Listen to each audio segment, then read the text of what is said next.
puro naman ito.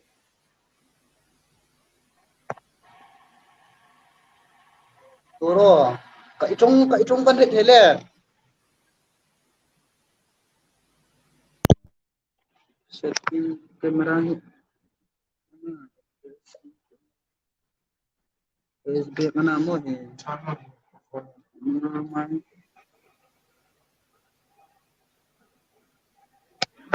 Yeah.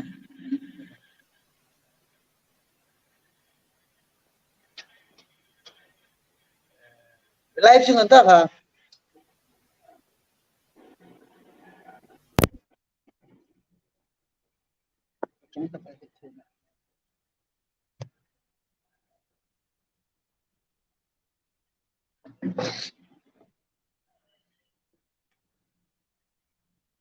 Ganda live kan kita kamera kan kita. Ito na po na. Andre theta ka trong. Kan tak kita. Kamera hi mirror mood out mani. Rotate roi camera ka. Katong theta. Oh ya kati mirror mood no mo ka kamera hi kati. iPhone ka yung kadro landscape in sila. iPhone ka mo. Oh. Ano info katong.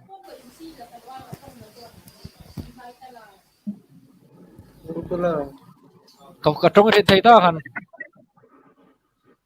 Oh. Rock ngay no may rock charger din eh. Hingin mo. Pero ko landscape in zero tiyo. Hingin mo. Oh. Umta kan. Acha. Katong theta. Kan theta katong he. Kasih. He? Kasih. Okay, good. Terus lukat pula kalau masalah kan. Nan no ya tong to ba. Theta no katong. Kasih tong. Afi. Oh, afi. Okay, try ni je. Ilai panda ka. Live tangay no ni may live si kan tahi. Ida live no mene ka so na. Ihuin tak ewan nom lang. Ay sildo to ni di. Refresh hiyo ni. Apur na siya eh. Ya. Ipur le ni. Eto. Ang inuwi na siya talwa. Fresh do ayong cancel do ayong. Ngal raw ti ka kuha. Oye. Klasa tu ay sakbet no dengan ay ko biar dengan. Klasa ko tin ka. Asto man ay hit zo no ne. Jim, gote lo mani. Kumran ne. Ya? Oh, kumran. So tang ing tiga me muding. Ay tu non de Christmas tong de na no ne. Ibain nutreta ne. Ita phiu ne.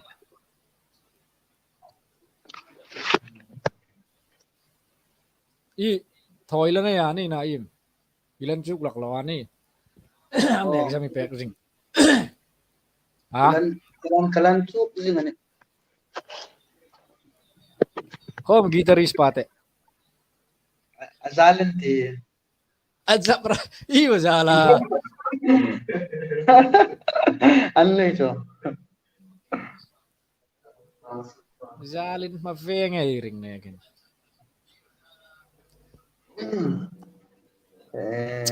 Mau hung tru po tangay na boy katsu. Ya. Mau hung tru po tangay na. Long go met telat ram tinung sala. Ram tin ram tang ba. Oh. Ram tin ram sala. Jim masa ka la iti. Ing khat khai la record no ni la phok thar kha. Record iti. Record no ra ne. Lahi ka record kum tunan ne. Atur ko kamera setting ka to. mirror Akhang bom min ka hida akhang ko kan si tok tok ro khang ko kan nakita si dan ko kan. boro na jok re thim na do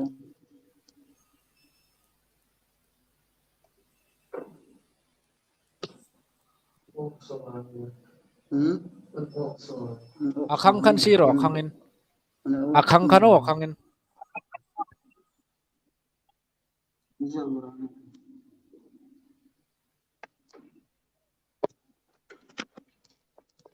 Nang kong sino ang suro ay hil ding hai topic hong start dala tam din yalla La sakalam char charanel. la sap to Irit ka tong ay long lu chon ti la sap rin ai thau bau rollwell kha ila tho kot lok no ra. Ana iphone item chang char charan khati. ay lu jok stem tu mani hati nang hom tu na Chuing tiga mi fu eng khat khay no ding le. ti astem Afu he khati ka kan an ton sa pai to ye fa ni to kam vel ti kan lang ka nin lang kan nin lang. Ing tigam recording ding iti deu la chui la chu. pathin jarai dam chun tu hin la chu sim la sim ding chu aung nu la phoksa asuk sim lo fresh do ana chu lasak hi galon hik lakana chu lasak mi hi ganin wa ka thim no le kan pathin ai nang taren lasak ting bang ai thim no Apo gru ka tani lo bai lak che. lasak ting bang ai thim no ana chu hun sa ne keting mating hun aya lo haida me ne hun ma lasak thim tam do no ma chung hai chu ai la hun sak ter ding ne pakhat khadin dam zai A that tap khopel chu lai tak che. Zone a khu so tani zone rai lai sak pek wa tangai ne. lấy sắc cho bạn So da won dai te sak ngai ta la za ra te do. Ai gi daris ba ma phur le ne. La khan la ding khan hong tho tu voi khat chung tho phot tu ni mani tak kha hong sak phot pa ngai min bai jar tar din topic cái đâu xí rồi nói gộp mà tiếng ha a tam bui no ro la khong tho phot ro la cái thuộc phật ấy ta la bạc hạt mò rei go pe ding ấy gộp phải chung chen voi jan jai tho ding la sak char char ni lo khan mo chân thuốc ai ka lu fu rak no ấy gộp phải cái gì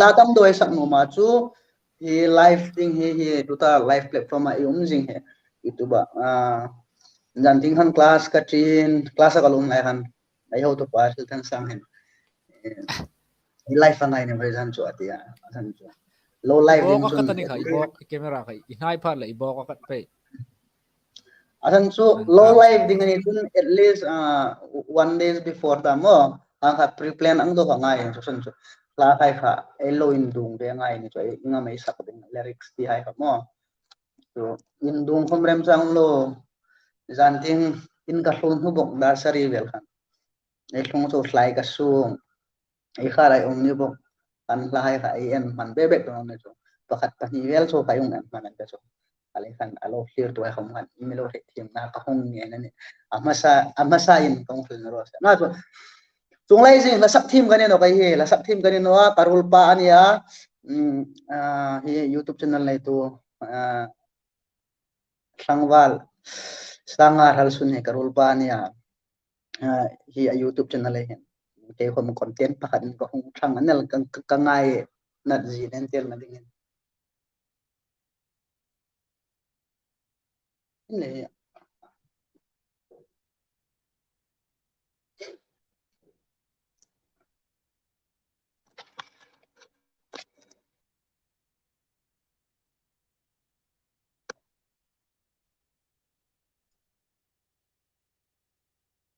sang lai im achang ani camera he loading char char na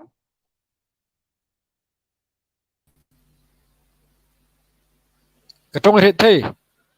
Ana imi chang ibo Hello. mat na invirus yung wala na. Kanet wa ka stable no ani ka tu nong stable nok met tahi. Ako yung kabal. Ung sakro le. Kamu ba?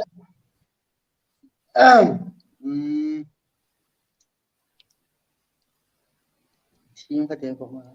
Team no lasak ka team no. Lasak in team lo ini. Kanet wa ka lo po charcha na i manis ka son ra kanai kam. Bilang so free doon mo. Video call lain big pangayang doon live ito ngayon tension to loom lo mo free doon. Ang Ngay no name free. Free and fair mo. Tingay di. Rest to lo mga ano mo heavy to lo mga ano diro. Ni kung bay pot ro le la chu pakat chu opening song ding chu. La chu pakat kung bay pot ay Joshua lasak mga ikatsen Ang song na okta. kala isak pa. Pero alarik si Jeffania kakalul pa kung nalajuk siya ba ko. Kalan lang.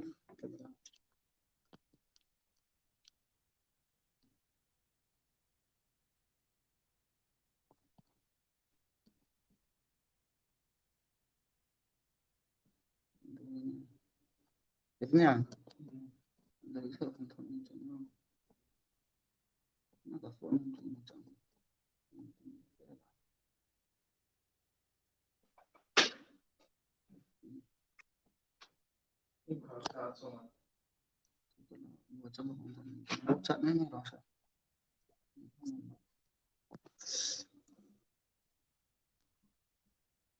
Live chat.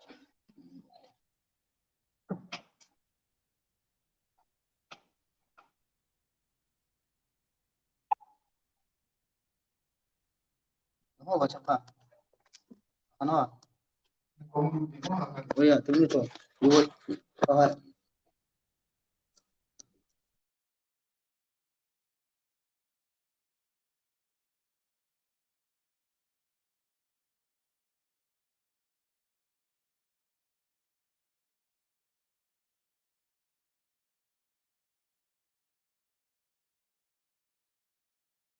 Toro kanung sak dengan tanong usak trap.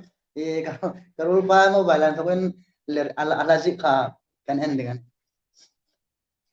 Karen ikaduk siyan ba mo WhatsApp ba lyrics ka. Ung bay ro le pakat chu. Ai en. Zionet wa ka thanon te. Ana apoy ba ka? Wi-Fi charomit ito panta arson comment. Wi-Fi po mo ni di na ko. YouTuber yung may talagan mo. May gifin la thang ati Wi-Fi. Oh. Podcast ay lang yung to sang kan Wi-Fi ay yung po mo din to. Yeah. Chatter yake. Lai sak po naman. Go po bay dar hug de hay ro hay boss pan. Karet wa ka bonok pre panta sak bad ro. Ngay man nol din.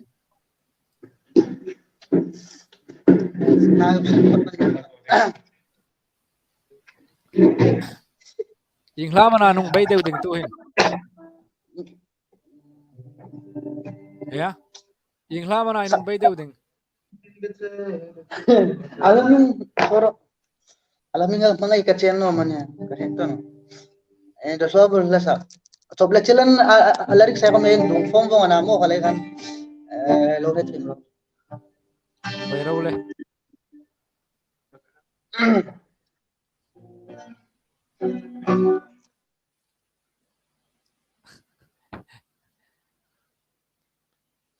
Trok rit na pa pala mga kami.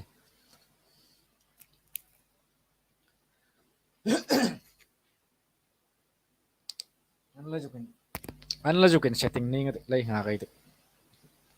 Imay gi mute ni ka, imay ka. Kala jo sa setting rute ayun no kaya mo matol jute. Yeah. Bayro le. Tinrit fi. Zuk ngaya iti.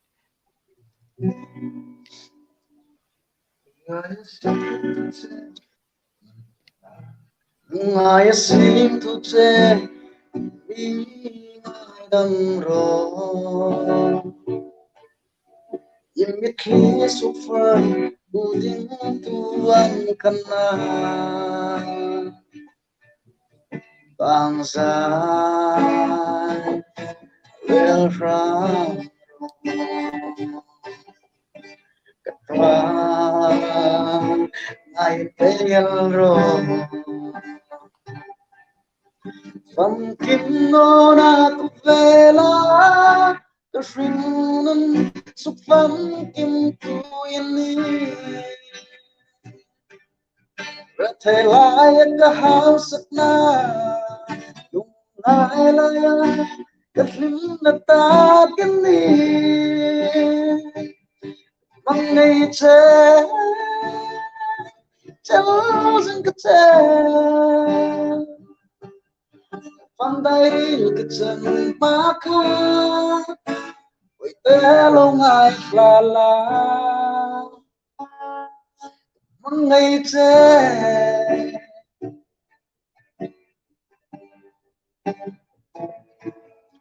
Unong mati Di shulo kayata Rem rutun ne Min ro relde Sin kom Ahikat te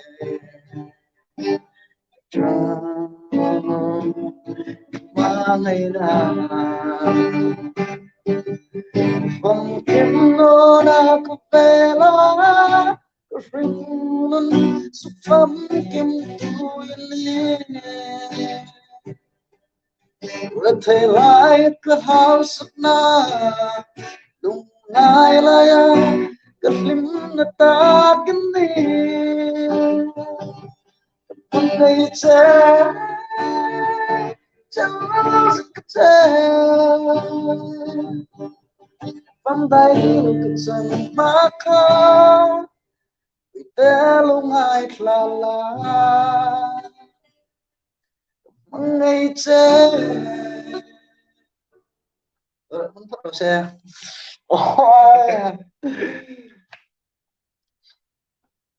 Dam zai này sắc nó sẽ lớn Phật sẽ không cái hoa sụp à buồn đấy eBay travel cover again aku cũng này in phala untuk lo Hati hati lo Ông sắc hati cái lo ông bây giờ kalapa hati lo kalapa cara tu kasak dengan katim no amuk no tu lo live ani stok singo Despacito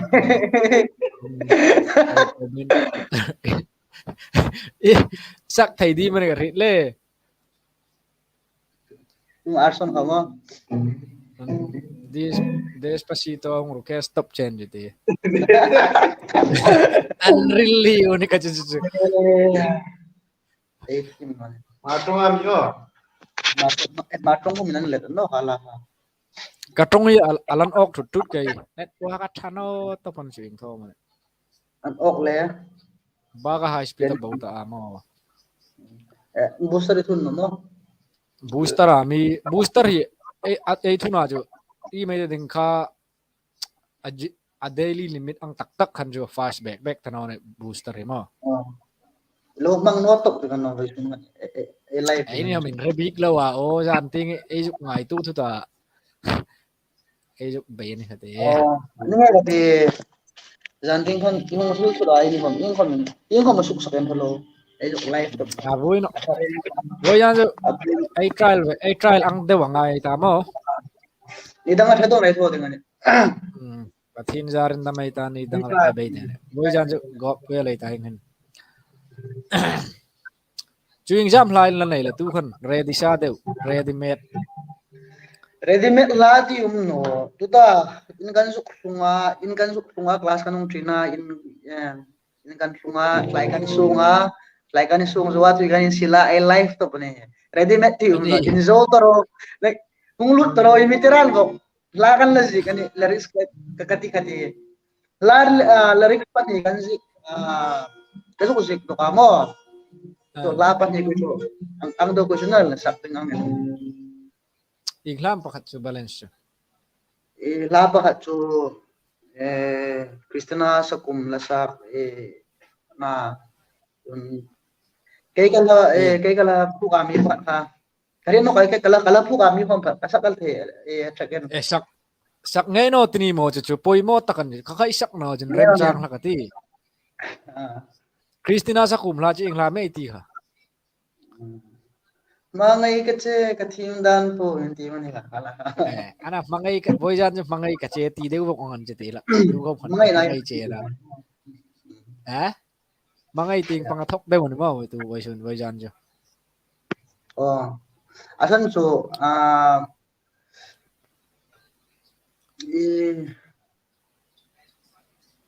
la kalo met le khan lung jingang lung dat la tam tap hingan khosot na lai da mangan an phu ka tam tap lai oma na chu ka ke chun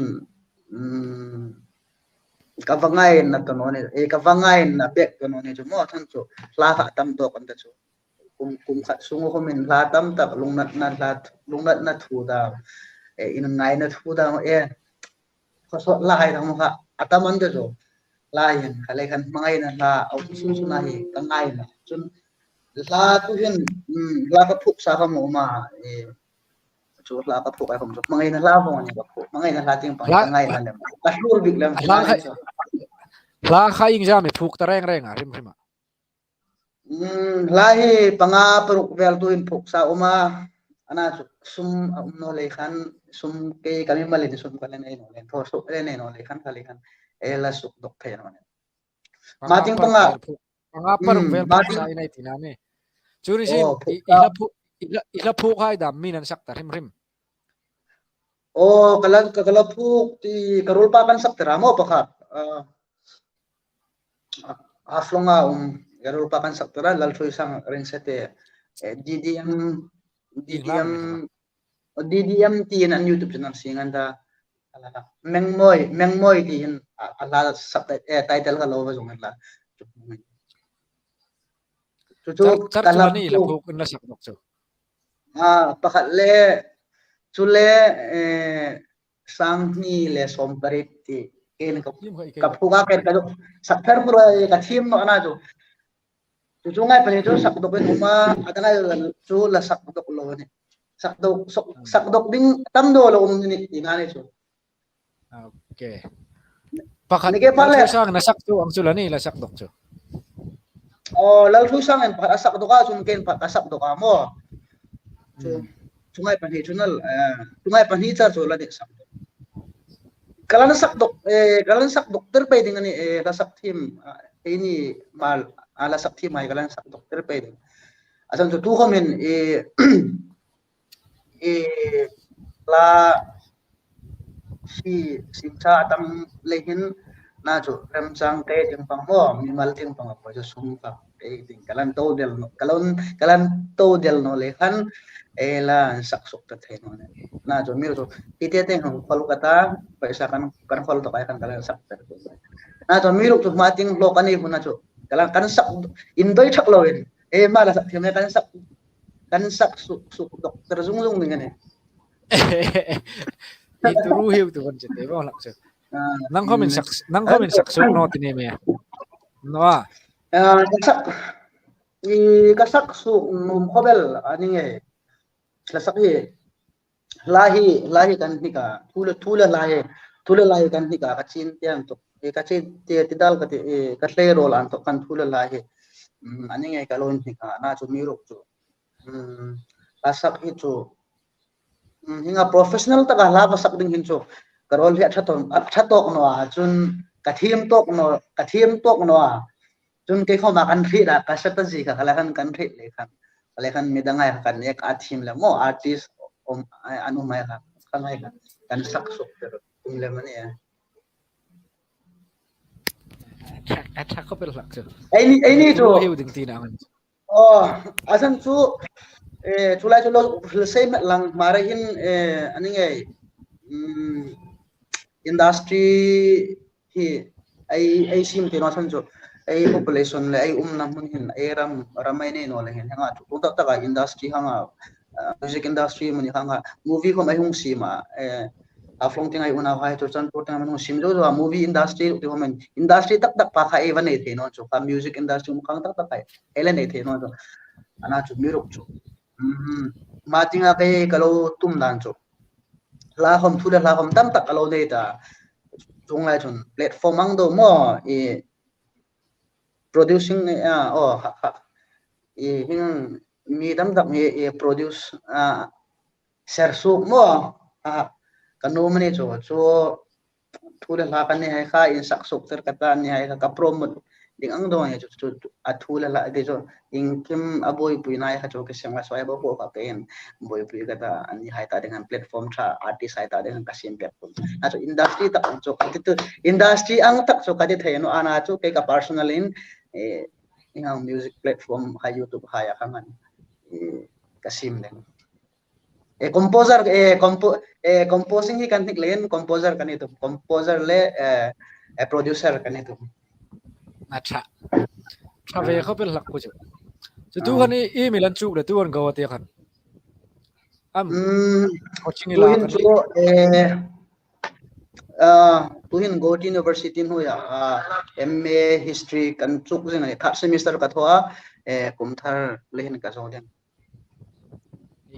i bei jau pha chi tu ru hiu te ka so te chung sak nok ron le pakhat chung bei ro le sak nok ro le la so gom nei ta di la so gom ta so nei sak pe no gop char ha gop na ding go mai lo ngai tu pe de nom line sak tar khan topic kai min don pe ding no ong don pe ding chen nom la sak izir khan mo a jau char khan anon non hom nei sakal de ne boi no kha je asan ju gop char kha viewer sai ta ding na ang hop pek la ka mo kar changan le ba le khan ya ji chu gop hom hinga jabra gop ne lo ji chu topic based on mo topic based on hanga nei gop ai tho ding no kale khan la ting pang kha chu ai ni homai ai thim bek no le khan gop ding ka topic khan lo si khol chu ro to hung ti chen ha le la sakar ka lo ngai tu nok ding dang chu po khom ju atha hi won ta baka tung sak nok in la mo tu han chun ka lo ngai tu nok ding ne oi jan ju atha cha pe ring ang de won khati putan tok reng khom pa chung bei nok in la bei nok karin pa ang sak tu ning lam Krishna la sa kami ka ung sa kanta mo mangai ka cheti ka ka team dan pu in kan hilai ka dit ne hilai ka hi zo hi nit na san hai ka iril nok dine hi zo hi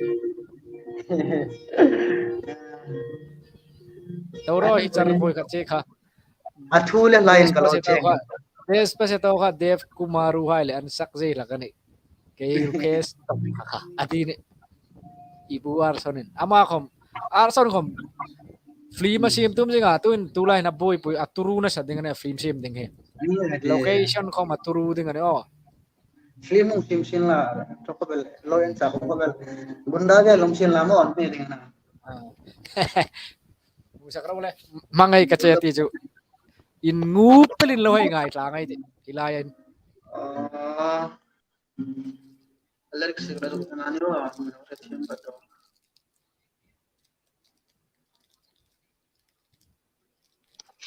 kan lo to ro camera han lo ju si pat ka dio na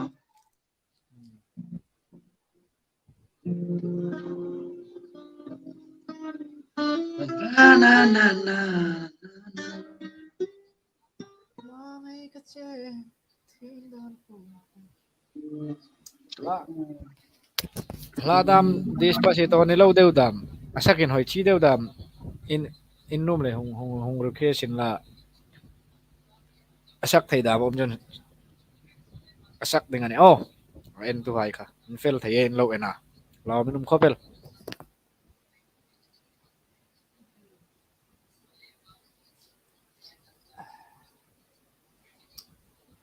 yang dewan voice zan ju live ding back comment kanin sim ran back no na zan ting ka ngai tu vel kan zan ran pa ta ka tho ting ka dei ran chung na voice zan chu ka le han hun ran chang ka te friday zan chu ni mai te ding relax deu prim lai kan ai jok live reng ani yan ja Turo ah misu lang kul pakat sa viewer hai ta den than chu voizan hin live clear tu hin la flow mai sin la hom ne ke pali youtube hin ela si cha chak dena ela delete chong ding ani lein tu flom te long hal ka te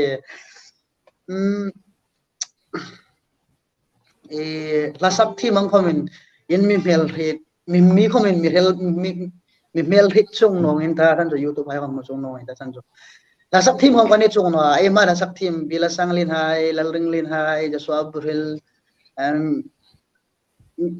mitam tak hai ang kha hai ang level ha artist ka kanin one ti ka milor thimin la tan chu chun kalau sak moi no khama than chu rol than no a la sak thim hong kani bok no le khan ai the ang tok to ka la yung sak an la ni voizan chu tan chu hi karol pa youtube channel sangwal sanga ral sun ai ama youtube channel hen voizan chu ai lo hong chen me den ama nei ve ding ne ti le han eso kong sel masan ro se promo tum chen arson arsun ka ma lo nei ta arsun ka la sun ama ka lo nei ya la tam do ka nei yung sponsor no man video yung sponsor no man chun audio hai chu audio le track man le recording man chu audio recording man chu isa ko man no aso aseng la so ta ka video ai ting ai fe pala kan seng la so ka video ka ahung heavy ka video ka hung sponsor num pat kan chun ama ko macang tu pani ngada la ka mai sim su ul ding ni la sakthi man ta mani karol le ba ai ko hung sak phot ro le la chu lo masak kapoi mo lo ngai tu ro se kangai nom na san kaka sak zo pha le hil nok ding ne nin re din tan no sakan jo ole Christina sa kum mangai ka che mo solo le ya to si ka che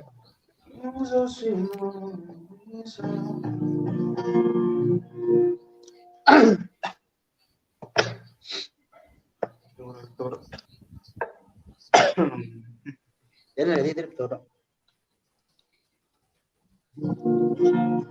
Control ka fin no.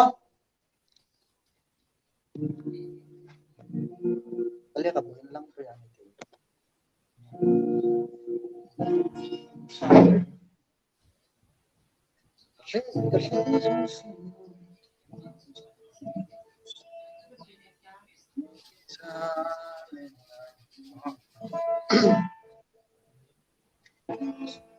afi talo in roll afi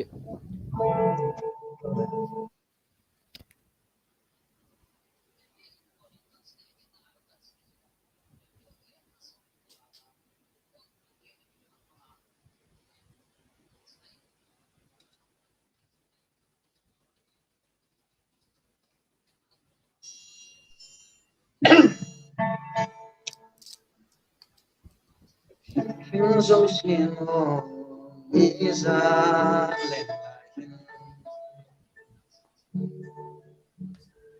ay nakamu chuno kasong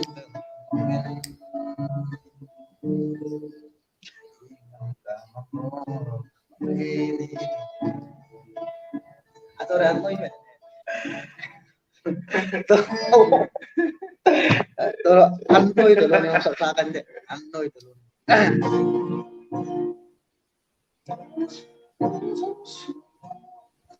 inla baitha dini kha inlong baitha dini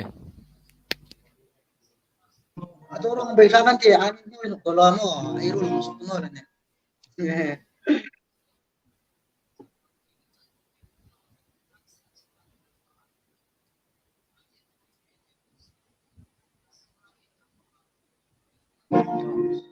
apa yang sampai ganda kan things so sino isa lelakin ay nakamu chuno kasong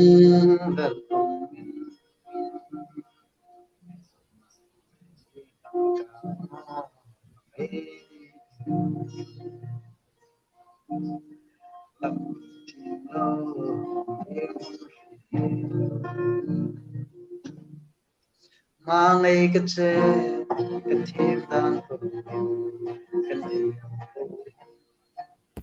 Toro an noi to lut hetani ju te la dik tharo oh baik sana jo an noi hetani ju Mangai kece ketim dan Suran we akan kanai yang pohe say so sino building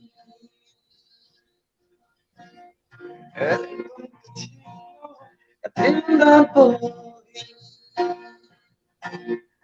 Maligate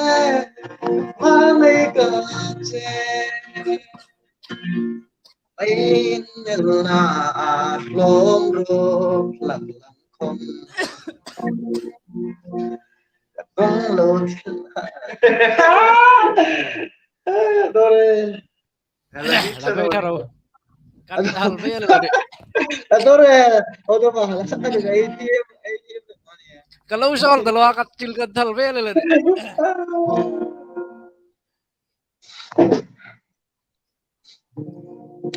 Boris ko bin alo en le ne Boris Ya. ina lo en to en Boris ina lo en ne ko isak ma ka mai team talo ringo tani Ingat pa to odo ba masa ka ya chofil mo ito fel ka ba Kasir cubin. so no Gimus yun sa tete. bai tharo le khada we Ingat ikala si mami yung sakal ka di pakat ate ka mi mo oh asan so mar la sak team hai la sak ai ka ai so sakhan afu no na tam ta ko man asan so hello in practice ko na le ka no nage plan la ai ka picture dam de han su kata boy de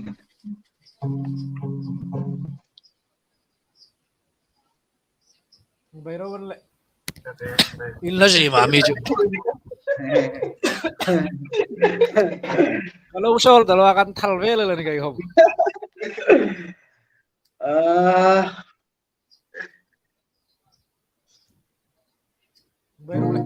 bai ro le kusong ko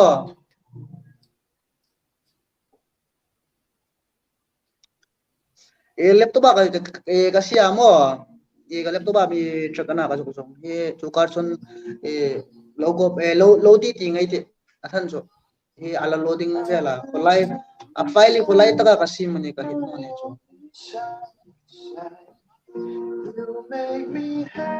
Zefina he sakral din asakra ni sakra ni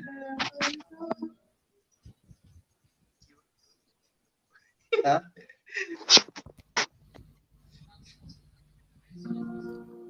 yang fela jingda rukla karukes atita mante branded Kasi nga laro. turu dia nga guitarist ne ka lead guitarist ko matay bass ko matay Nike pa to na wo ya na me jo trial version ang dewo ne Loisan trial version na mo ni tang to ni Loisan din so chocolate la iPhone ni kan ini ko man hello fit no ni mo imun ta tek chu atoro kala kusong sim kasong ra ni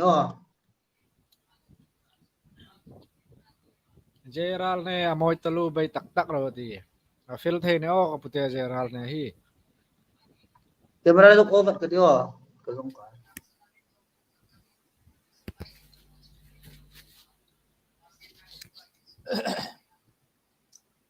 ai de zante nga kan jo kin hel phutan lai khan ni kham man lawn ready man jan no boy jan jo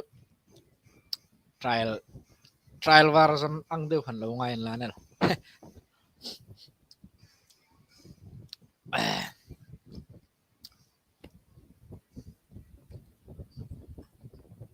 shout out Jefania Ralson he tu ta John make aku ma jing pa kan he ma kham go te thawa jan teng kana ma ai le guitar hai lo ju jong a an mu tha ma yung live thai ne no sin la live thai no teng boy jan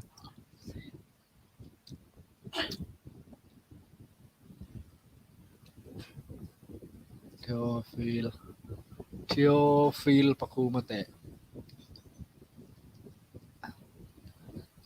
Ipu kan no, itu pa kan. Kalau tinggal meta nih. Masak kan ipu te kan iti mana kasona nih kate. Katupa ini karita.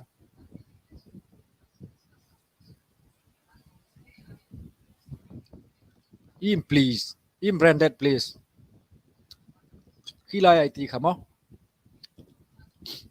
An camera off sung lahong comment tau ing man lahong real ro. Ay ka chow na yun lang amok dalawa ko.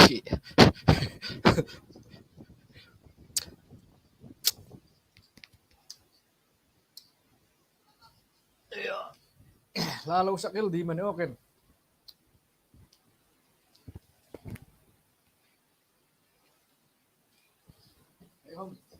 So nga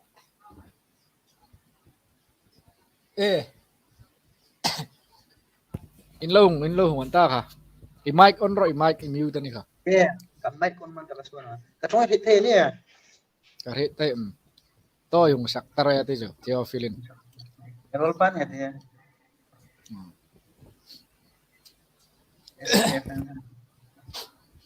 Imunta tekcho. Oh, kamu ka. Sakal ka diwa. Hindi ko le. Oy ngai. Kasi, kasama na ba?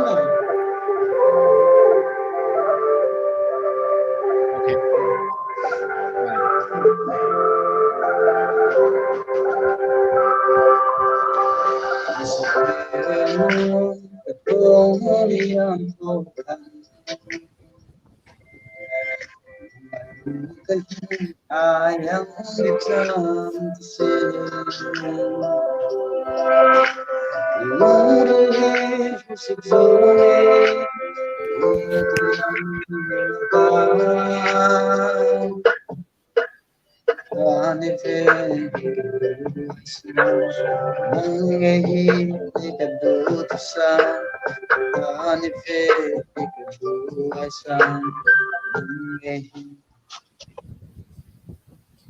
Iman nok ta.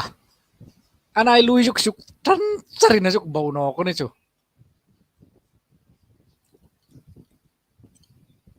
Inlan beru ka man na.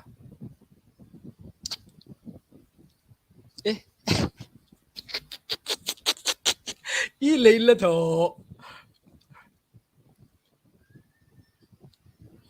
Itong ngan rete no.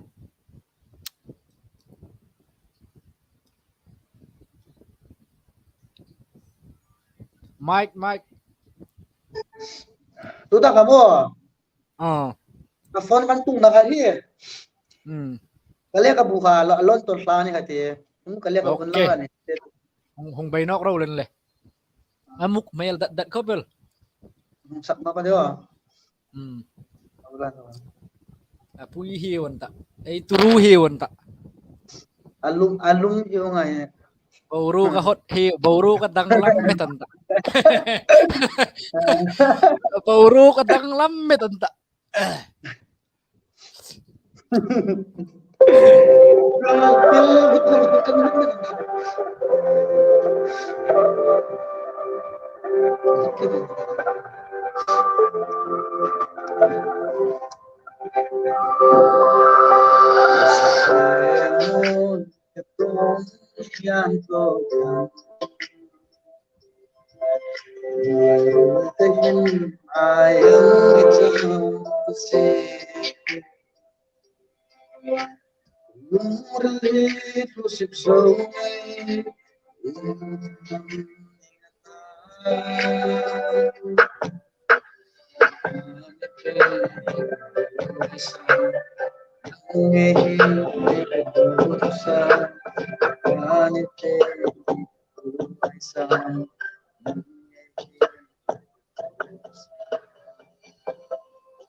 Anet wa ka fuk pek rak no hoy ni mai.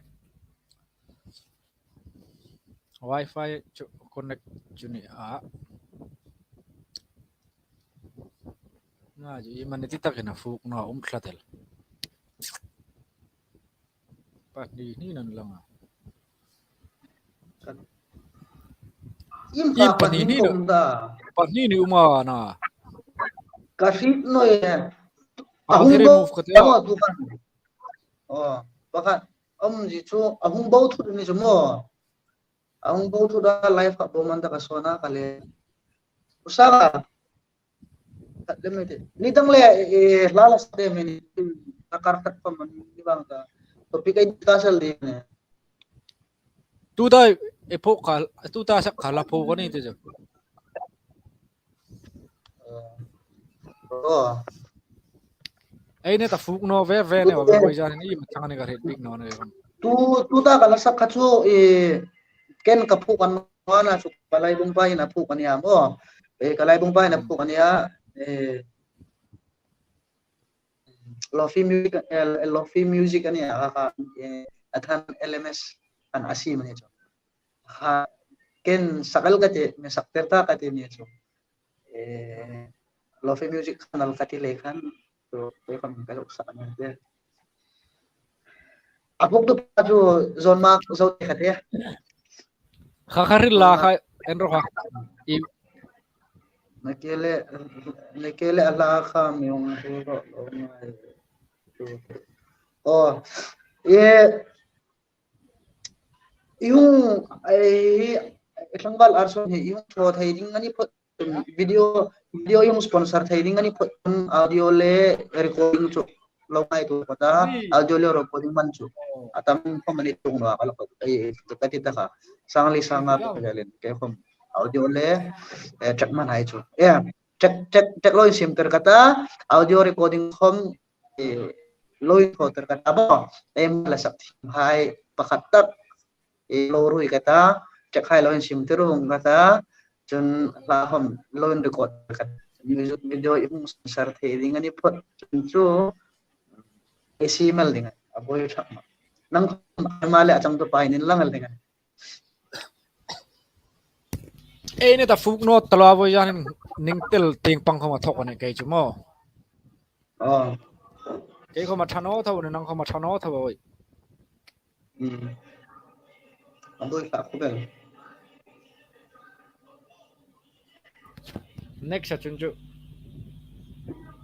next so thadoen loin prepare thadon ai thod Alam lut pho dei ti i nga khoi red mai na tin ti. Nong in vir lut pop ne.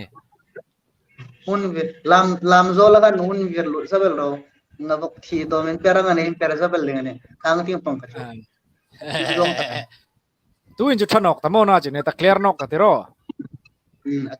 clear ta khobel asan sumo thil phan zu thul bat lang la sak ding ibi put ang deu chu ni ana chu ni lo chu ke hom ta ting pang kha chu aloin bu se man bek no le khan no ale khan mi put na kha azo no pi fin pe pen je ne bai jam lo he na ko ne ro se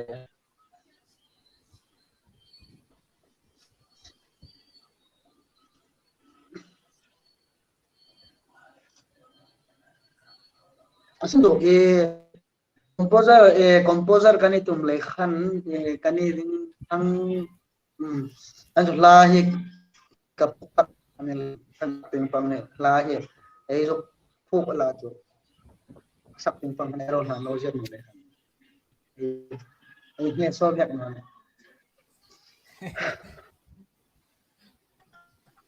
dik thau này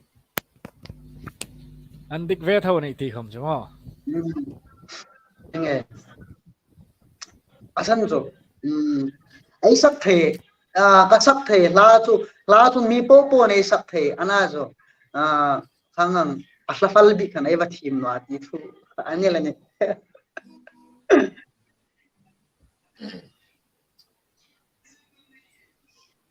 chú Christmas to mình suk tum rang rang ni nang rem thon Christmas to men ka shit no ye December ka ne exam lingan tia kanutin la suk no abo kanutin la suk dan season ni ati san so ilai ke ni toro arson khan mo oh video ding ni lawin free ma ding kati de woni ate jo a film sim na ding ni no ni mati a film sim na ding mo chong ne chun a film kha an film sim ding chu a script ingnam ingtinam a script kha a video a story mo anin fetir dan ding kha ka hit no chun san chu in script kha kalo ka hung mel hit no le khana na chu a video fetir dan sang a story kha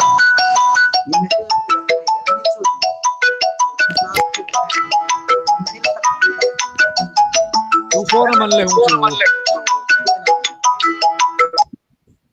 ka phone ni khati karol pan mi ko la not mi hung sen rot ya mi lan ka thon mi call charger ni he gala kala pick up no ni apai no vai me hung sen rot not mi hung sen rot ya mo sak ding na ya viral tho ni a script len mail chun ka hung promote ding na ati ing tin takin amnen promote to manam ko rit tanone aboy chak no ason khamin ka pekal ding ni a script len mail chun asan in be po ngai ta mi hung contact la in be po ngai ta in video script fe dan le an milani chun cho san cho mangai na la khom ka ne ya chun in ne na la pang ang do kum la pakat kum tho ni in tin ta kan lung na recording ha in zo fel phot ngai no ni mo chu ding khom chu aboy no sum chun mo recording sangli value chun cho sangli value chun erole pai khom la sak thim kamel ri khom anu mani chu mo tam do in karol pa khom tho a ain sakteral ding ni ka chu aboy na ka sak ama khom amang ding khom sang ni value pe ngai ta sak man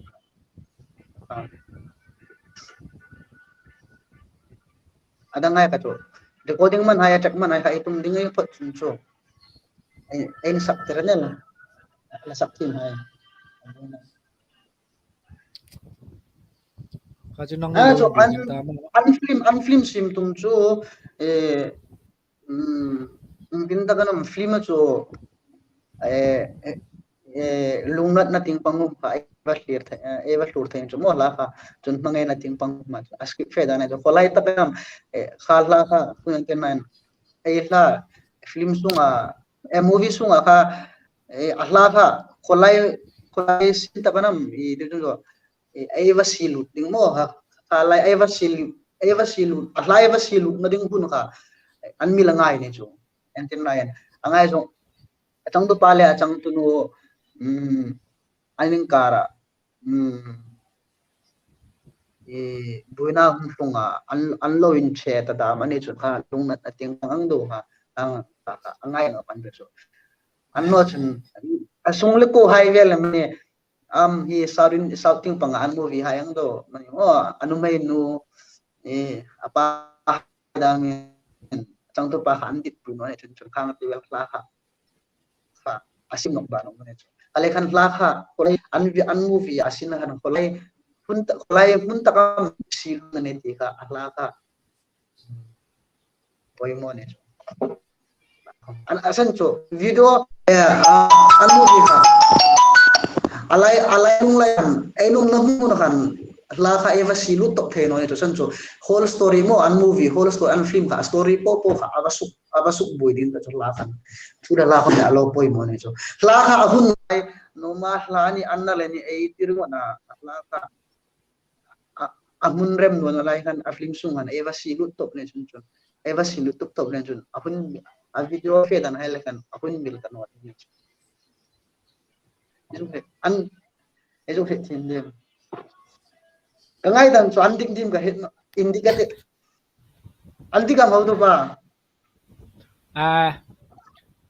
thu kha mu mal deun ngai ding ei dit le ani atiju tuin ju Ai ngai ding kar ne la gop tak he nang ni panin kar ne la gop tak he asan so thu chu ihung sak dok the ni tuin thu chu athu chu ta sa ne to ahlu khala sim no le kan mo hanga ahlu ka lom no le kan ruk sakal dan lo wa idile na kin le wa chapa lo in panin la ne lang ni kha chu mo ati mai tim lang lo thun chu na sak ele sak the no nakin le nang ni kha chu wa chepe lo in contact in ta mo bui non im ladang ala umani ladang chu om vek tale e min don num dam nei khit no mo jukin don ding lom khom ju ai hril zap na sa tolo ta kho lai ta kam juk hril den ta khom ka ret bek ta no ai khom ai net wa ka fuk no bok mo voi jan ju karlen oka karle zama mu ta suk kharap me tane ai ko mani thau next time chun pathin jara dam chun preparation kom chatok me tin to mo hine kin mo voi jan chu ani nge ta sak so an chu life pun sum po kan chu he no ka chu ka reng asan chu hello in prepare ba no le khan baka nang ibulahom katul to cha podcast ang ento mai ta ti malamin mo akarin flat kan la pakat panigal dok sa kita ahan ka ai ti ni ta kan voi jan jem ai ti ra ne ti khatra nge no ne apoi na chin buin fa kan ta rim ma life mamet kan unglut to ro idi life kan bukan pak life ta kan ani atai hiyo ne voi so kon len le guitarist pa te fe na kan ta ba to rumah ku tar so ala pakhat chula juk sakla chu thading na mo la ka tu ko bel anan to metan asan so ke kalasi mai mi ela sak thi mai kalan sak so doctor hi awang bok le chun aku le azai mo ita hi la sim lo ni le kan athu to alo mani le kan sak suk ba kan anda kan da chu ba ka la sak thi mai artist dang hai la sak hai ka juk sak song ding laken ke pal ani don da nang kan lo fe nga ta ni din an lu ha oi no din mangai ka che sak ka kalau chal vel len nom kai khom asak tu no Cristiano no chila ani ta no kan din no kacil kalau chal vel kalau sol ka ani ta no boro kalum male an zo der tiro borok ka hot met mana namo boro khane pai mo YouTube pe chen met ngai ne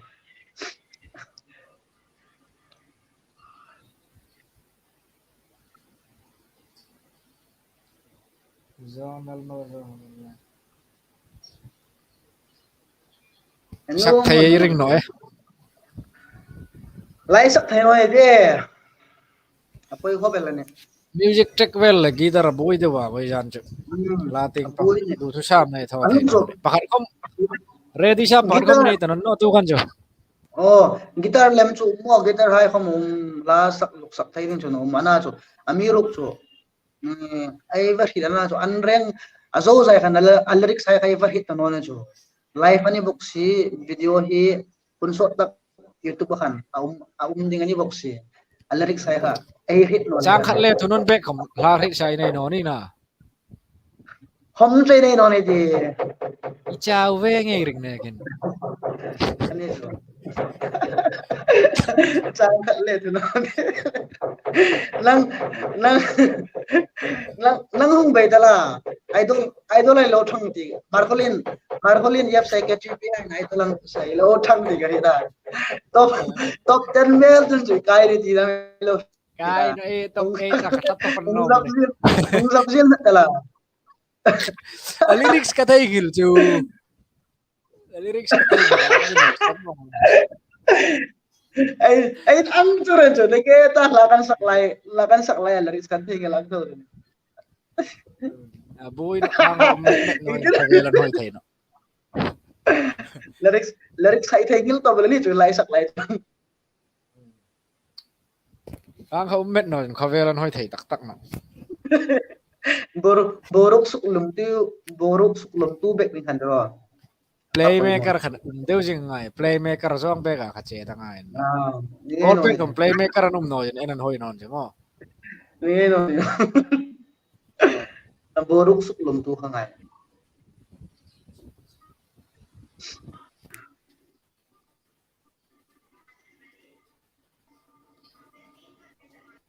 Ana pakat lang bayro ila ju in kinti naman hungai tu ta u.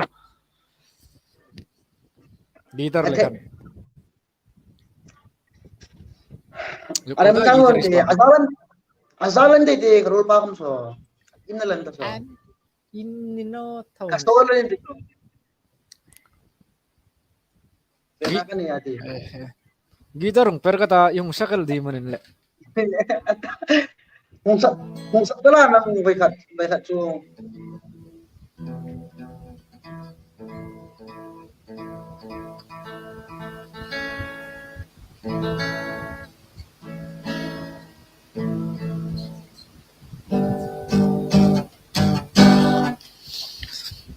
Kong tol di man tamo kan. mung bayal tala bai khat lo nivel chu mung comment ka de Toro.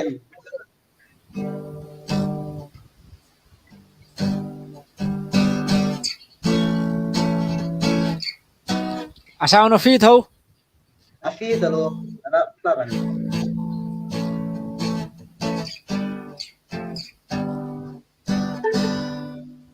Lan sum me dai. Akin dik rak no ne. Akin dik rak no amo. An lay dit tokal di man voice ana ding chun. long bai tala pa khat char edit to mai Aki fu pek no ne gitar mo. connect pe ne khum ni connect khum ai team chu ta chu Team no e. team ni de ni dang lem chu idol ai lo thang to bana de top 10 vel no Ang ay thang to ko na. any idol la ka arim khomelan ham pa mo ni de nang top 10 to ni khati idol ham me ni chalo cha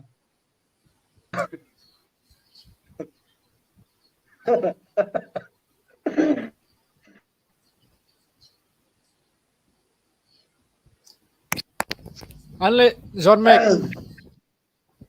Alo mo lo me. Bây giờ này chụp live thầy amo.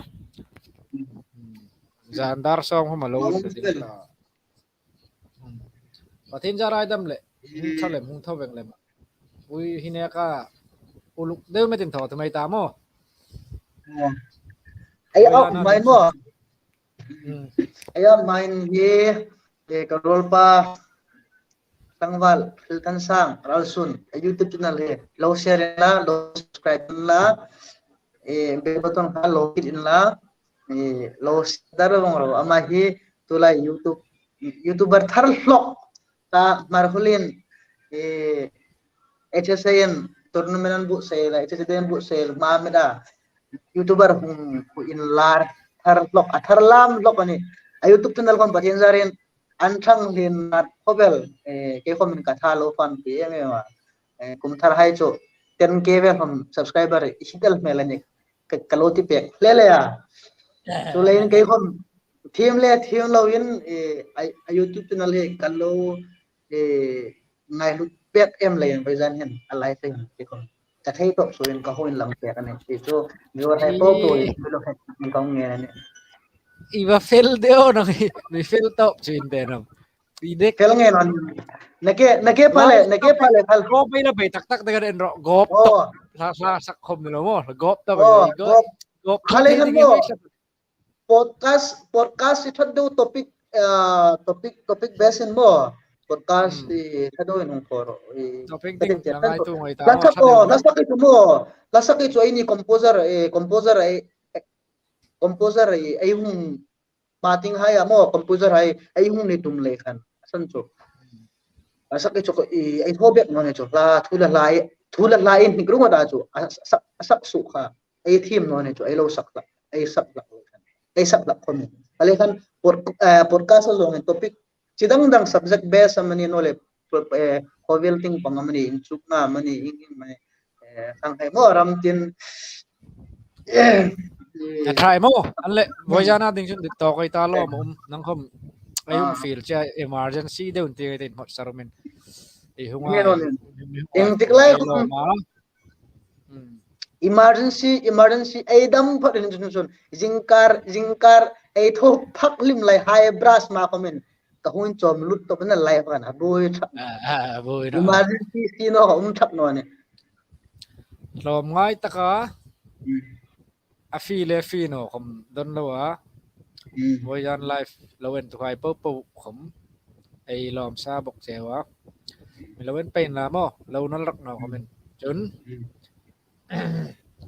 live broadcast top nunga ke channel low visita low view to hai po khom lo min uma ai lo pe nok ding khom in ai ni kan ngen sa bok sin la in reng in mang tha in la pathin jaran ta mai ta hundang ni tanga velan ai la thonok pe dinga pe sei ti mo ni mun nek seng ro ni mun ne go jon mek ni ro se man ke ole